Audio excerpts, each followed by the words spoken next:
back. Excellent. As I go live, I can hear a cheer going up from the mountaintops. People being like, yes, he's back to teaching. Sort of. This has been the longest week. It has felt like the absolute longest week ever. It really has. And I think it's mainly just because I've lost my mind completely now. There's no one in this room, and there hasn't been. Yesterday, I was in this building for professional development for 7 hours, and it felt like I barely moved from my chair, and it was agony. I kept on I felt like I didn't move from my chair. I kept on making excuses to go visit other people in the building. I mean, from a distance, of course. But we all had these meetings on the computer, which were just... Good morning, everyone. So you guys only have to be in my stream for an hour. I had to be in a stream for several hours yesterday. Probably a good 4 or 5 hours. But anyway, here we are, back together. I know, it's getting weird. My son went back to school today. He had been quarantined in the house for 2 weeks. His whole school was on LBI. But he should be traveling back to school today. I don't know. I'm so torn because I know that the quarantine is in place to do a specific job, but I don't see the numbers getting any better.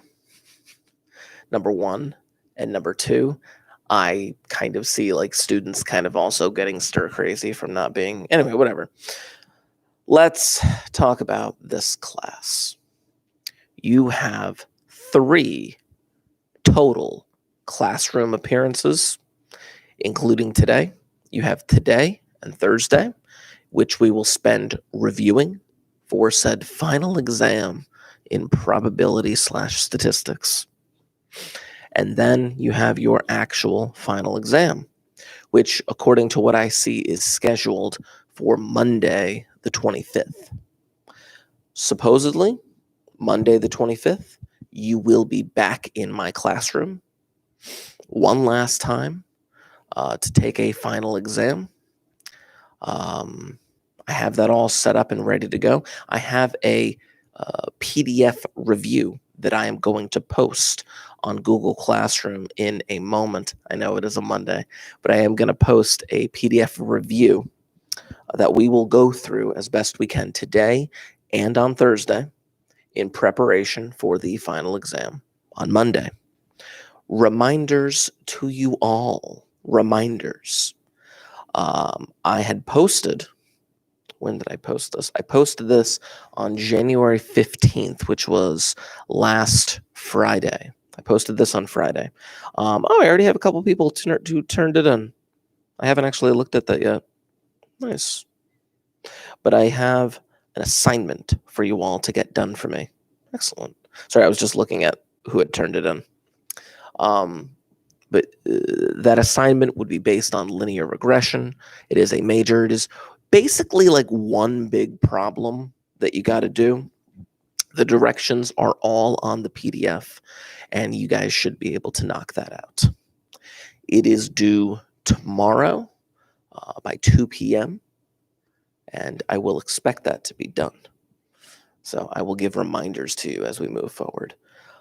I feel like I'm moving through like sand right now. You ever walk on the beach and you just kind of like, you just want to get like a walk going, but then like, it's the sand. So you're just like, and kind of moving along, and it's just so frustrating. That's what it kind of feels like for this week. The midterm is online. The midterm will be submitted online. The way that I am going to handle that is because I will have students in the classroom. What's going to happen is on the day of the midterm, on Monday the 25th, I'll find the times when that's available. She hasn't touched sand in so long. But when the final exam happens, I'll have people online and I will have people in the classroom, and I will make the PDF of the final exam available, in which people will be able to access, obviously, their computers, and we will begin working on it. And then as you're working on it, you'll be able to use the calculator that is directly in your Chromebook, and you'll be able to write down what you need to write down. And at the end of it all, you can take a picture and upload what you did directly to the Google Classroom assignment, and that would take the form of our final exam. So we'll get there. It'll be pretty self-explanatory. Anyway, what I'm going to post something into the Google Classroom. My whole first few minutes was just stalling to allow more people to get into the classroom, which I'll ask people to comment in a minute. Post. Come on, post. There it is. Good. I just posted to the Google Classroom the review that I would like to begin working through today, keeping in mind that we do have today and Thursday to work through it. Now, for you lovely people that are in the chat right now, I see that there are 5 people kind of hanging out and doing their thing. I would just ask if you just want to throw a comment into the chat for my own records. Apparently, they're still working out the issues with Genesis, whatever that means. But if you just want to throw a comment into the chat and say, "Oh, Mr. Markey, we miss you so much. We just want to see your smiling face in person." That's what I assume everyone kind of feels at the moment. And then I say that and she just says hello. So I don't know. But I would like to begin working through that review. Now I'm going to have the live chat open at my desk on my phone. So as we are working through this review, if you do have any questions, please spark them up in the chat so that I can answer them in real time. That would be fantastic. I'm going to change over my screen in a moment so that I can actually, or you can actually see what I'm writing. Because what I would like to do, I actually have a physical printout. I actually have a physical printout of what I wanted to do. And we'll kind of go through this together, piece by piece. We'll kind of get that thing going. Oh, such a wonderful day. I mean, the days are wonderful, but the days are wonderful, but it's just, it feels so long. Anywho, okay. Click that, get that open on my phone, and we'll be ready to begin. So I'll just go through them one at a time. Number 1, and of course, like I said, make sure that you are accessing the PDF that is in the Google Classroom stream so that you can see these problems so that you're not trying to read them directly off the screen. Number 1, students from a stat class were asked to record their heights in inches. The heights were recorded as follows. Now, I want to be very clear about something. I did not make a typo in this chart. I want to be very clear about that. I did not make a typo in these numbers. So just keep that in mind for a question that's going to pop up later on. It says to put the data in a list on your calculator and use appropriate calculator functions to help you do the following: copy all graphs and show work on paper. Now, of course, you can have these graphs on your calculator, and as I asked for with the linear regression major that you have due tomorrow, I would expect screenshots of some sort or another. As the people who have turned it in, they've inputted those screenshots. I'm very happy about that. But let's kind of go through this piece at a time. Part A.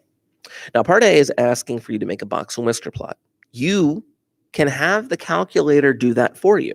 You can. You can, if you wanted to, figure out that box and whisker plot by hand.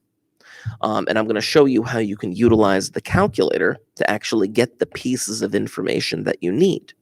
But the very first thing that we have to do, we have to enter this data into our calculator.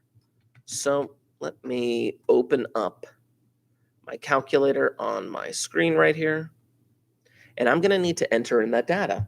And again, I just want to specify there is no typo. I meant to have all those numbers there. And you know what? Hopefully you know what number I'm referring to, but I meant to have that number there for a reason. So I'm going to have to enter in my data into my list. Now let me clear my calculator out. It's got a bunch of junk in it. There we go. To enter in the data, you want to hit Stat and Edit, and then I'm just going to literally type in the numbers as they appear in that on that PDF. Let's see, 65, 52, 4, 72, 63, 75, 65. I'm going to double check to make sure that I typed all these incorrectly when I'm done. Now, as I'm typing this in, hopefully you recognize that the number that I was referring to was the 4. Clearly, it's the 4. Oh, Mr. Murray, that's clearly a typo. I know. But like I said, I meant it to be there, and there's a question that actually pops it up. Now, while we're waiting to answer that particular question, the question about why that 4 is there, think about the reasons why it could be. There's a lot of different reasons why that 4 could actually be there. Was it a puppet? I don't know. It could be anything at this point. Okay. Now, I have all my numbers typed in. Now, if you wanted to create the box and whisker plot by hand, you would need a minimum, maximum, median, Q1, and Q3. Instead of actually like doing all that on paper, again, you can have the calculator do it for you. I'm going to hit Stat. I'm going to pop over to Calc, and I'm just going to run a 1 var stats. Running that 1 var stats is going to run a 1 variable statistic on everything that is entered in to list 1. That's exactly what I'm going to do. Chapow. Okay. Now, in terms of the box and whisker plot, because if you notice part A on the PDF, part A says to make a box and whisker plot, and then part B says to label the minimum, Q1, median, Q3, and maximum values. Well, after I run this 1 var stat, if you simply click down with that arrow, it gives you all 5 of those numbers. And I'm going to write these down on my, oh no, your Wi-Fi. I'm sorry. Keep in mind, even if the Wi-Fi goes out, this video will be automatically uploaded to the YouTube. So the link that is on your Google Classroom stream should still be good for a while. But I want to write down these numbers simply because I'm going to need them. My minimum is a 4. Come on, you. Come on, pen, right? There we go. Minimum's a 4. My Q1 is a 61.5. My median is a 65. My Q3 is a 71.5. And my maximum is an 80. I just needed those pieces of information. Now, again, if you wanted to draw this box and whisker plot by hand, you could use those 5 numbers to draw it out. Or, because we're living in this digital age, you can have the calculator create the box and whisker plot for you. And the calculator will use those 4 numbers. So what we do is this. Hit second, y equals. We go to stat plot. We've been here before. We've been here a lot. All the plots are automatically set to be scatter plots. We're going to change that in a moment. They're also all turned off, and we're going to change that in a moment as well. If you hit enter, you can toggle the plot on. And then when you go to type, you can change the type of graph that it creates. Now, like I said, it's automatically set to scatter plot, but we can put it over on box and whisker plot. Now, I prefer this one. I don't like the one with the dots. Most people don't. But if you click that one, it just gives you an X list and frequency, and everything's good to go. And then in order to actually visibly see correctly, you're going to need to zoom 9, as we have in the past. If you zoom 9 it, it will create that box and whisker plot. Now, what's nice about this, if you really want to see what everything is in the box and whisker plot, If you hit the trace button will pop up, and you'll be able to scroll left and right on the box and whisker plot and actually see what each of those individual points are. This is how you would create the box and whisker plot if you had to draw it by hand. Find those 5 numbers. They're known as the 5-number summary. And then just draw it exactly as you see it right here. Of course, you'd have to make sure that your scale at the bottom was correct. You would, obviously. If you're going to take a screenshot, I mean, I'm not on a Chromebook right now. If I were on a Chromebook, there's actually a, hey, there's a Robert. If you're on a Chromebook right now, there actually is a couple of button presses that you could do to take a screenshot, and that screenshot would upload directly to your school Google Drive account. But I'm on a regular desktop right now, so there's actually like a print screen button that it would copy the screen, and I would be able to Control paste it or Control V paste it into some kind of a document. So, but yeah, that's how we're going to create that box and whisker plot. But now I'm going to need this box and whisker plot in order to answer some of the following questions. Again, using that PDF that is in your Google Drive or Google Classroom stream, I should say. You can see some of the questions that we have here. Now, it says to make a box and whisker plot, I would just screenshot what I got right there. It says to label the minimum, lower, median, upper, maximum. Of course, if I was drawing this by hand, I would definitely have to label it. But those are the numbers that I would label. But then it says to use the box and whisker plot to answer the following questions. Now, if I go back here real quick, I'm actually going to come up to the board, and I'm going to label some stuff. Where's my marker here? I am going to label some stuff right here. First of all, not the numbers per se, but I'm going to label my minimum, my Q1, my median, my Q3, and my maximum. Now, what's interesting about these numbers, if you think median, you know, is the middle number. The median is sitting at the 50th percentile, meaning if you were the data point at the median, 50% of the data would lie below you and 50% of the data would lie above you. That's just the way that this thing is. Let me move over to the right. There we go. There's the median at 65. The minimum is the lowest number. Technically, that's like the 0th percentile. And the maximum, obviously, is the highest. That's the 100th percentile. And that does make sense if you consider the median to be the middle. 50th to 100, that's half of the data. And 50th to 0, that would be half of the data. In fact, between every single data point that's up here, 25% of the data lies. So from the minimum to the Q1 is 25% of the data. The Q1 to the median to Q3, and Q3 to the maximum all represent 25% of the data.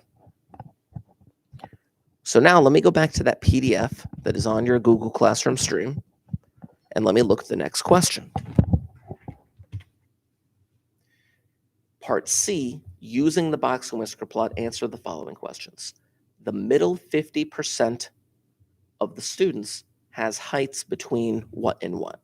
Well, according to what I got here, the middle 50%. Now, when they say the middle 50%, what they're actually referring to, and you can see my mouse right here kind of moving back and forth a little bit. What they're actually referring to, well, there's the middle data point at the 50th percentile. 25% of the data is just to the left. 25% of the data is just to the right. That's the middle 50%. Meaning the middle 50% is between 61.5 and 71.5. Each of those little segments represents 25% of the data. So then in the next one, there you go. She remembers this. 75% of the students have heights above what? Well, again, going back to this image, they want to know 75% of the students have heights above some value. Well, the value that they have it above, and I'm going to say what the answer is, and then I'm going to justify it up on the screen. The value is 61.5.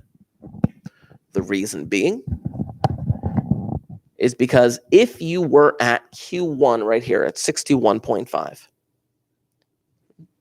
that was confusing. Oh, there you go. If you were at Q1 at 61.5, 25, 25, and 25% of the data would lie above you, meaning 75% of the data points. That's just what the box and whisker plot is actually showing you. When we did this in the beginning of the year, this is when we were doing graphical displays. Then it says, well, 25% of students have heights below what? Well, flipping back over here. Oh, you can't see it because it's frozen. There we go. Flipping back over here. It's also 61.5. And again, the reason for that is similar to the 75% argument. 75% of the data points are above that blinking dot.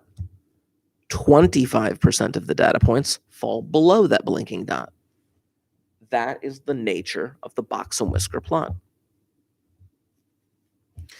Then, what is the IQR, the interquartile range? If I asked you what the range was, most people would be able to say, okay, range is maximum minus minimum. Yeah, it is. That's what range is in this topic that we're covering. But that's not what the question wanted. The question wants to know, for the next one right here, what is the interquartile range? Interquartile. Well, there are two quartiles that they give you on this thing. It's Q3 and Q1. I'm going to write this down on my paper. In order to calculate the interquartile range, you would simply do Q3 minus Q1. Q3 minus Q1, well, is equal to 10. Because it would, 71.5 minus 61.5. Now for the big problem. Number 5. Are there any data values that can be defined as outliers using a certain rule? And I'm going to remind you what that rule is in a few moments. I am going to remind you. I will also remind you of the story I told you about my best friend, Derek. Derek. 6'8" Derek. What in the world are you doing being that tall? I actually hung out with him for a little bit over Christmas break. Yeah.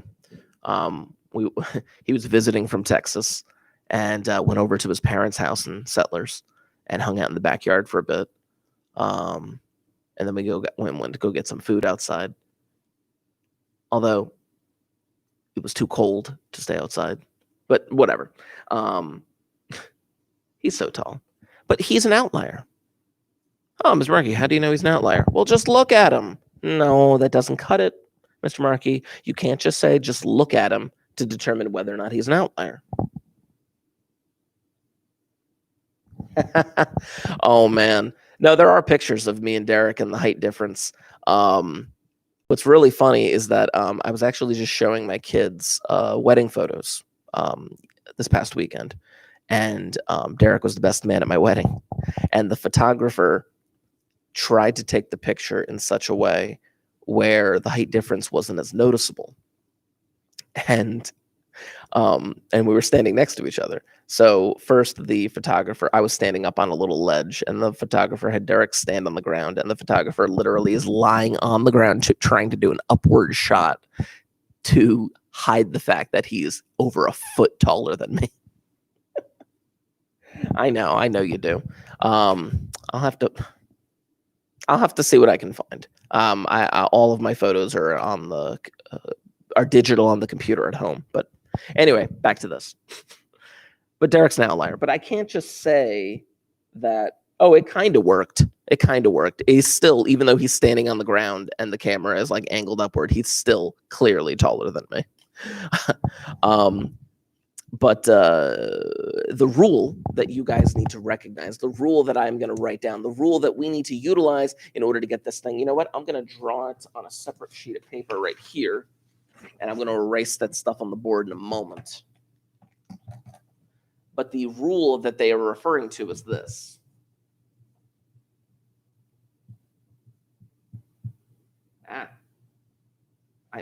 I wrote an I when I wanted to write a 1. What is going on? I was so excited to write down the rule that I messed it up. Q1 minus 1.5 times IQR, comma, Q3 plus 1.5 times IQR. I'm going to zoom out and I'm going to erase that stuff on the board so you can see it a little bit better. But this is the rule for determining whether or not a data point is or is not an outlier.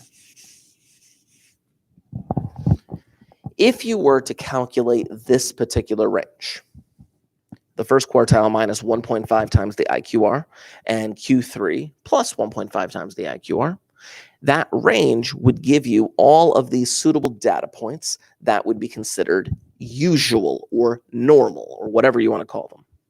Anything that lies outside of this data range is considered to be an outlier. Now, we could do this for Derek, and you could easily find, oh yeah, amongst our group of friends, Derek was definitely an outlier. When we calculated z-scores, Derek was an unusual data point.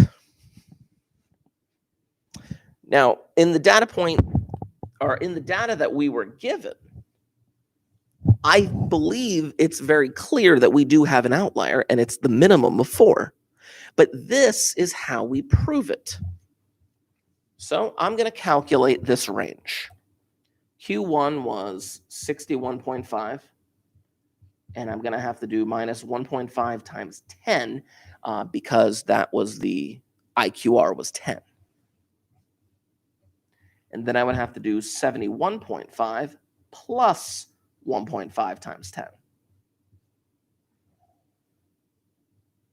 I were to do that correctly, what is that number? I can't even think right now. Oh, well, 1.5 times 10 would be 15, clearly. So I would get 46.5 and 86.5. This would go from 46.5 to 86.5. All data points within that range are considered usual, and anything outside that range is considered an outlier. The largest data point we have is an 80. The lowest data point we have is a 4. Clearly, that 4 we would consider to be an outlier. Mr. Markey could have told you that at the beginning. I know, but now this proves it. This proves it. Now, zooming in on this question, what might be some explanations for this outlier? There's no such thing as a 4-inch tall human being. It's students in a stat class, so you can assume that they're in high school. It's just probably somebody wrote the number down wrong or put in the number as a joke. I don't know. Or the teacher did it on purpose just to prove a point. There's a whole bunch of reasons why that might be. But that's just that.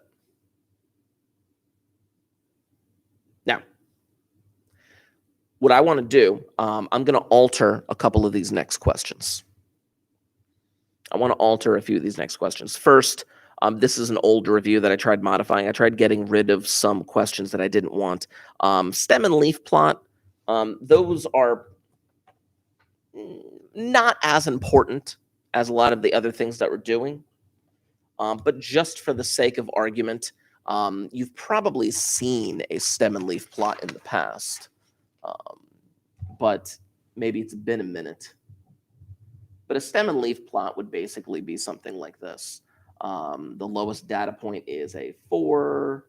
And then the next lowest data point is a 50. So you'd go like 1, 2, 3, 4, 5, like 50, like that, or something like that. And then it's like, oh, there's a 52. And then you put a 2 right there, and you're kind of filling in the stem and leaf plot. But again, there's a reason why I wanted to remove that stem and leaf plot question from this review, because I removed it from the final exam. I didn't find them as important. Now, I'm also going to alter this next question a little bit. It says to create a frequency table. I'm going to skip the frequency table, and instead I'm going to say, ooh, omit the outlier from your list. Now, that is an important piece of information.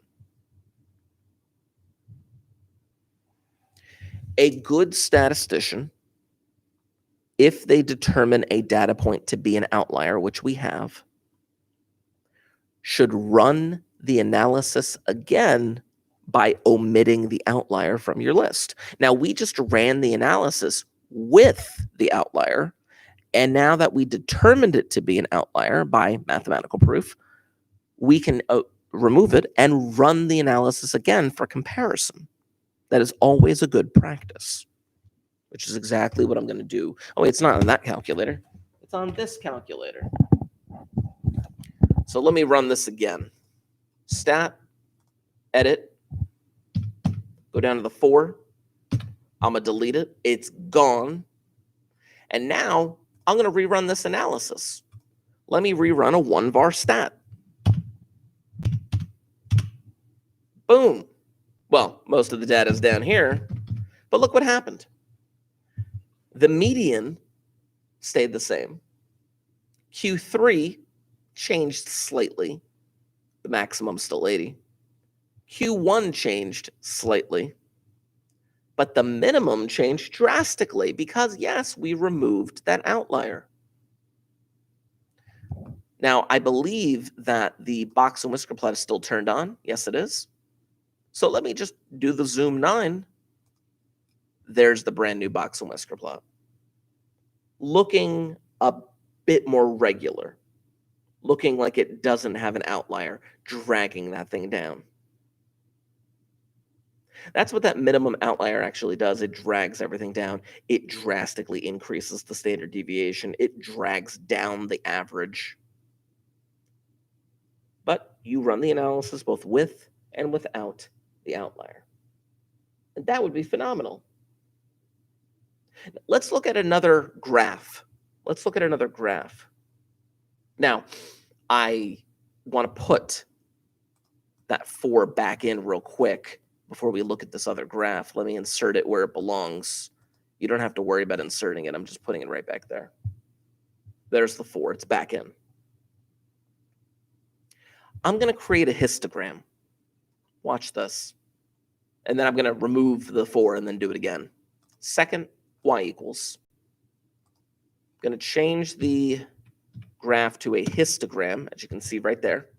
That's the blinking histogram. I'm going to zoom 9 it. Boom. There's my histogram. Now, this kind of goes for the next couple of questions. Question G on that page. When it comes to the shape of these histograms, there's a lot of different ways that we can describe the shape of these histograms. We could describe them as normal, which is symmetric and bell-shaped with the peak right in the middle. We could call them uniform. Uniform is when the heights of every bar are approximately the same all the way across. I mean, obviously, there's a whole bunch of different things. Like, besides, normal, it could still be symmetric. It could be, multi-peaked, things of that nature. But this particular stretch of histogram is what I would refer to as skewed. We're skewed. It is skewed because the shape has a tail going all the way to the left. Now, and that's the key, though. This is actually skewed left.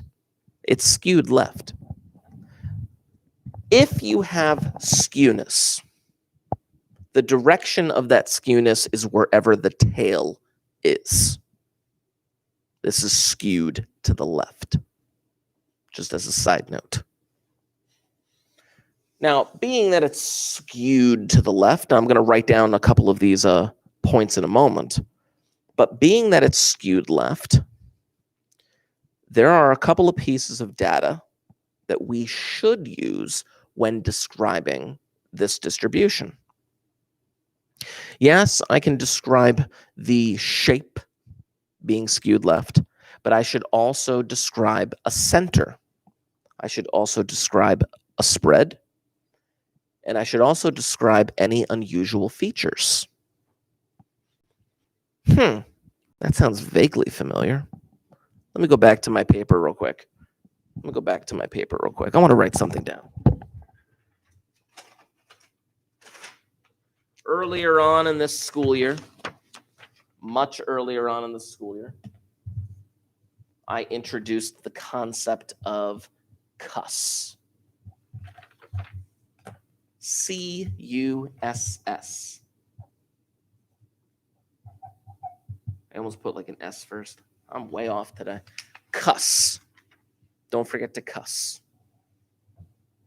It stood for center,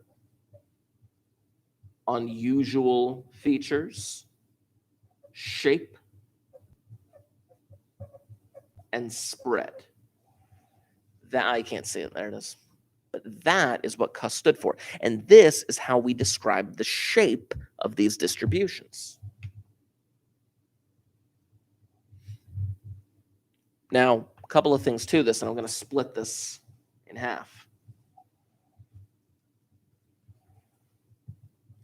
If symmetric, use X bar and S. What I mean by that is the mean and the standard deviation. Mean is a measure of spread. I'm sorry. I'm so out of it today. Mean is a measure of center. It measures where the center of your data is. And it's best to use the mean if your data is symmetric, meaning approximately the same shape on the left and the right, folded over, reflective, all that other stuff. If you want a measure of spread, then we talk about standard deviation. Standard deviation is like average deviation from the mean. If the data points are a bit more consistent, closer together, then you would expect the standard deviation to be smaller.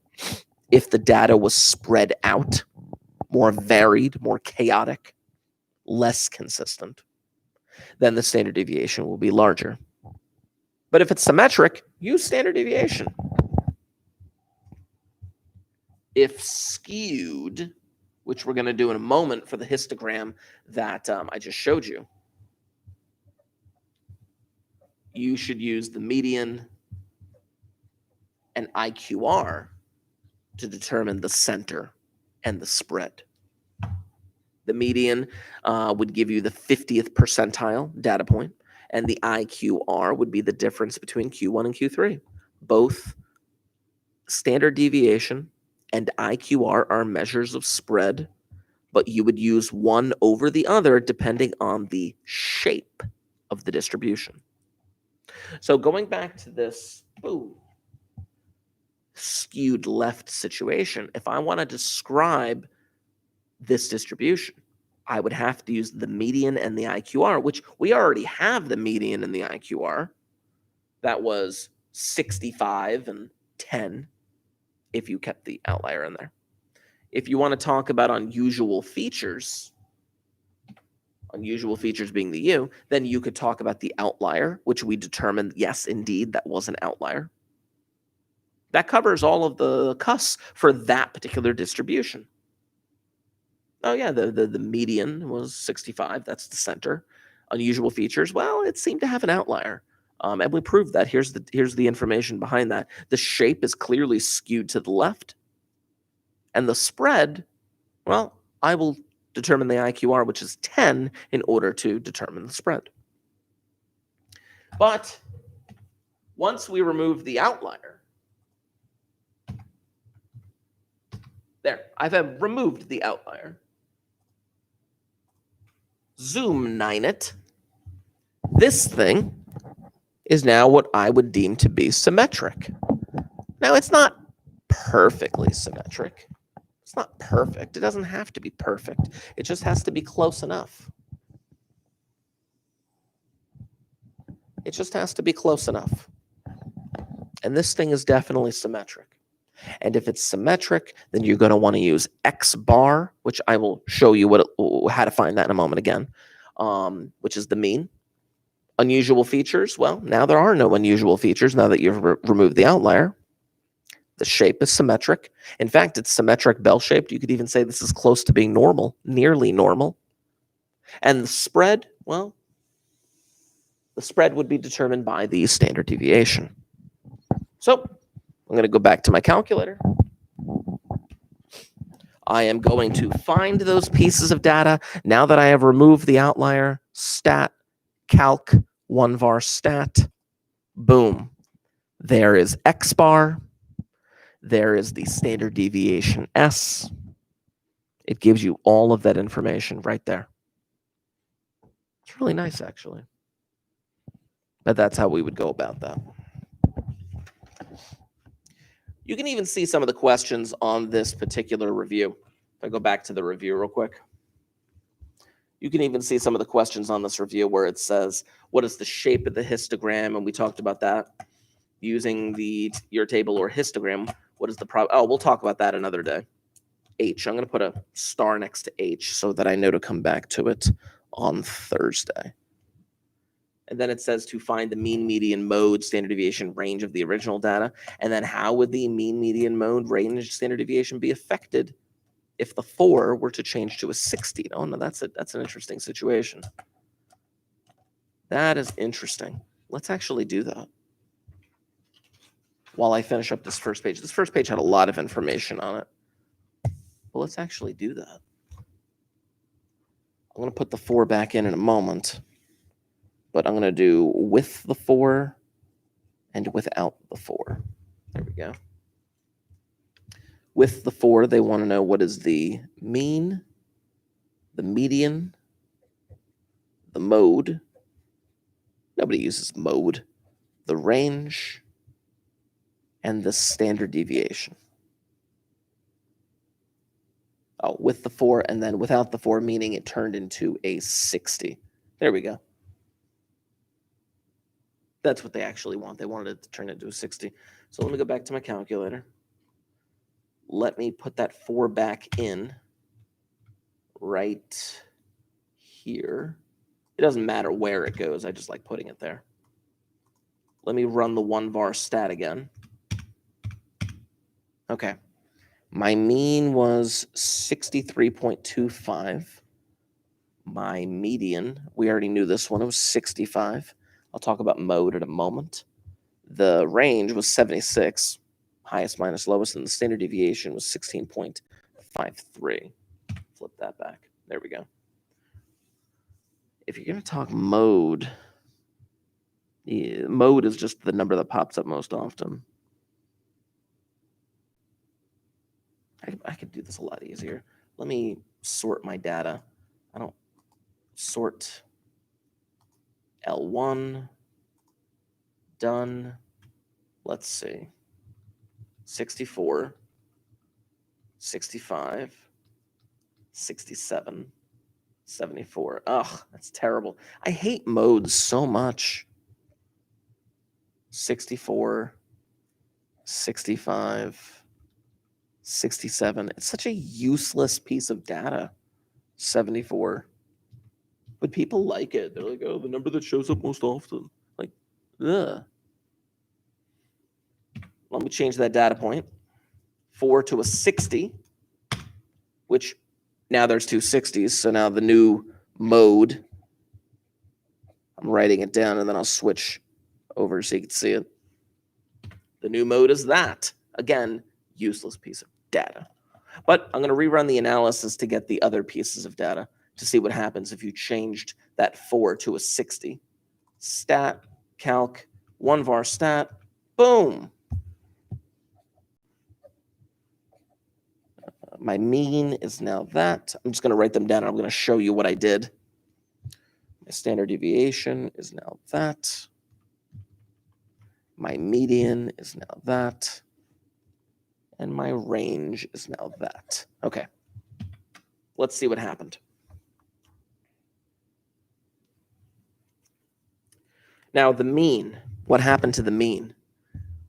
The moment that you remove that 4 and turn it into that 60, which is what it should have been, the mean returns back to what it actually kind of is, 65.58.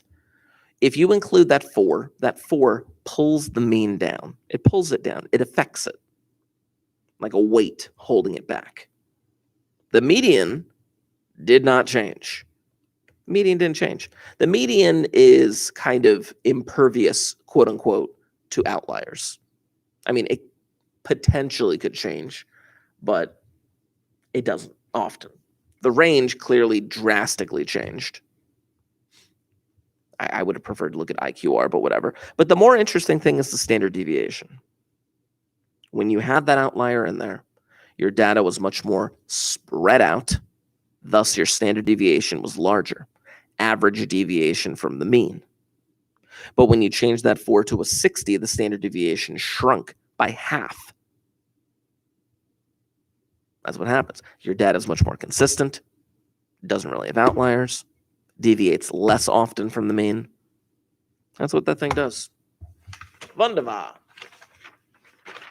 Okay. Now, I am going to jump around a little bit. I'm going to jump around a little bit simply because I want to make sure that we hit certain pieces of information. Go to number 7. Go to number 7.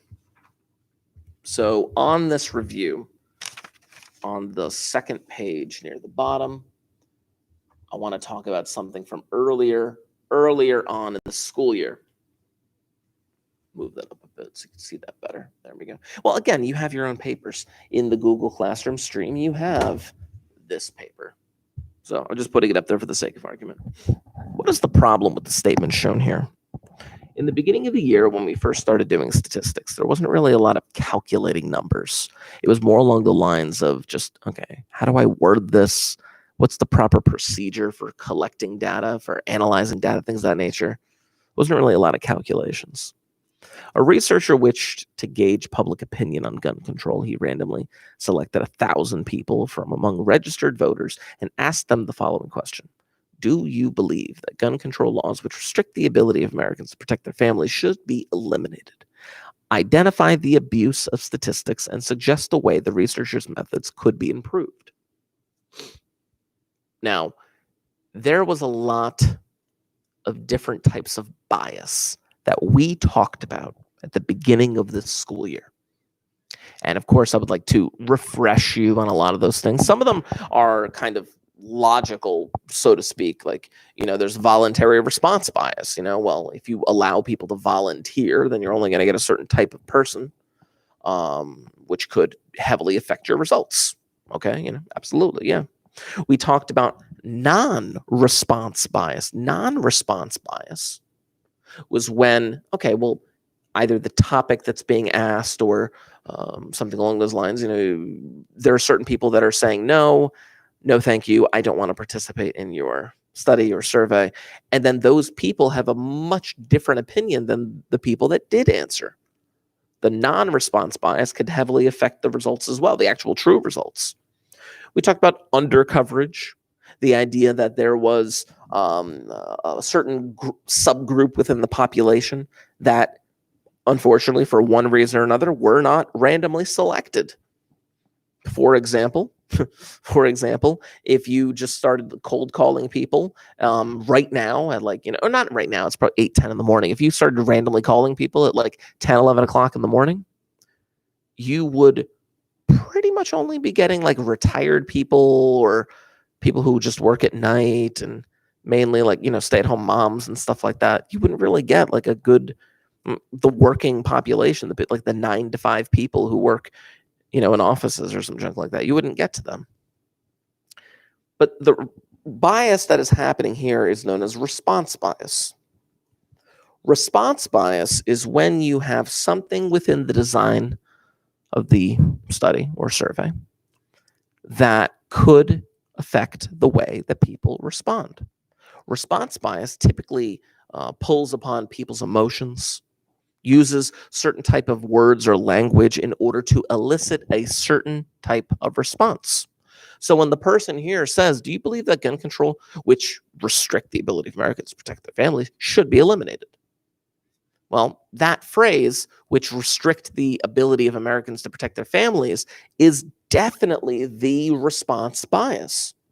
Because when you word a question like that, it doesn't happen for everyone, but a certain chunk of the population would read that and automatically be like, yeah, they should. I want to protect my family. Kind of in the moment type situation. But then the question becomes, suggest a way that they could be improved. Remove that statement. If you remove the statement, which restrict the ability of Americans to protect their families, and just bare bones it as, do you believe that gun control laws should be eliminated? I mean, maybe that's not the best question, but it definitely reduces the response bias. The thing that you got to know about bias, there's no way that you're going to eliminate bias 100%. There's no way that you're going to be able to eliminate bias 100%. The best that you can do is reduce it as much as possible. If you were doing any type of survey or experiment with human beings, or even animals, whatever, but if you're doing that, even inanimate objects, really, there's always going to be some level of bias, and you have to do your best to eliminate it as best as possible. So, which restrict the abilities of Americans to protect their families. If you got rid of that statement, it'd be a lot easier to get more accurate results as to how Americans feel. I'm going to flip that over. Let's talk about number 8. A marketing firm does a survey to find out how many people use a product. Of the 100 people contacted, 15 said they used the product. Okay. Is this an experiment or is this an observational study?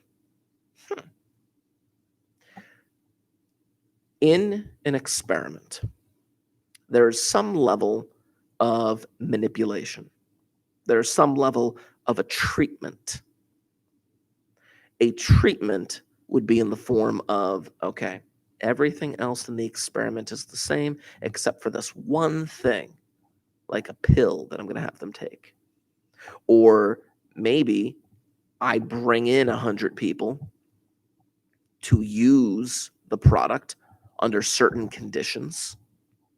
I keep everything the same, and then I allow them to use the product, and then I gauge their response as a result. Now, that's an experiment. But if you're just surveying people, asking them the question, you can't control all of the different aspects. You're not manipulating anything. You're not putting a treatment on them. This is an observational study. Most surveys are observational studies.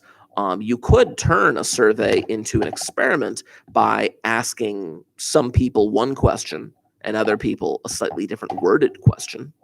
Like, for example, if you wanted to go back to that gun control question, and then you randomly selected 1,000 people, and then randomly 500 of them, you'd ask the first question with that statement.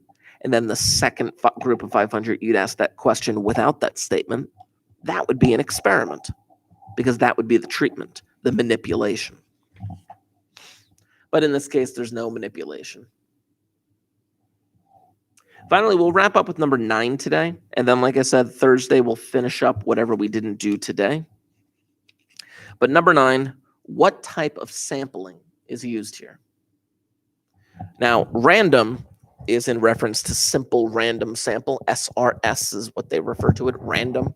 A simple random sample is, well, basically every person or every group of people, I guess, that could be selected have an equal chance of being selected. If every person has an equal chance of being selected, then it's a simple random sample. I'm going to skip over the actual answer and talk about convenience for a moment. A convenience sample is clearly biased, but a convenience sample is when the person performing the sample or survey selects people out of convenience to them. Oh, I'm just gonna survey people on my bus. I work at Wawa, so I'm just gonna survey the people as they come through the cash register. Nope, that's convenience, especially in Wawa, being a convenience store. D, cluster. Now, cluster and stratified are very closely related because I refer to cluster and stratified as being like a Boston cream pie. If you happen to remember the Boston cream pie situation from the beginning of the year. Boston cream pie is delicious. If you were to take a slice of that Boston cream pie, that would be the same as a cluster sample. The reason is because if you take a slice, a nice slice, like triangular slice, that slice would be representative of the entire Boston cream pie. That slice should, in theory, have a little bit of everything. The cream, the chocolate, the Boston should have everything. And you should be able to get a good idea as to what the population tastes like. That is a cluster sample. A stratified sample would be if I took that Boston cream pie and then first separated it into its individual components. The cream, the chocolate, the Boston. And then once those components are in their individual strata, I would sample a little bit of the cream, a little bit of the chocolate, a little bit of the Boston, and then I collect my data from there. A cluster sample is taking a slice of that population that represents, that slice is a good representation of the population, whereas in a stratified sample, I would first separate them into these little groups that they all have something in common with, and then sample. For example, high school. If I were to stratify sample the high school, maybe I'd first stratify them by grade level. Sample a little bit of the 9th graders, a little bit of the 10th, a little bit of the 11th, a little bit of the 12th. That would be a stratified sample. If I wanted to get a cluster sample, obviously in a normal school year, perhaps I would go down to the cafeteria and I would randomly select one of the tables and just sample everybody in that row. And everybody in that row theoretically represents the high school because they're a mix of everybody. But this is systematic. Selects every 1,000th income tax return that is received. Could be a little biased, simply because people who turn their taxes in early, maybe they'll never get sampled if they're within the first 1,000. I don't know. But it's systematic nonetheless. We're going to pick up with more of this on Thursday. We're going to finish up this review. You have the PDF for it. Make sure you come prepared with those questions. Bell's going to ring in a few moments. So I'm going to sign off, and I will go find a picture of Derek for you all. Bye, bye, bye, bye, bye. Leave the stream. Bye, bye, bye, bye, bye. If you didn't comment, make sure you commented. Bye, bye, bye, bye, bye. Okay, bye.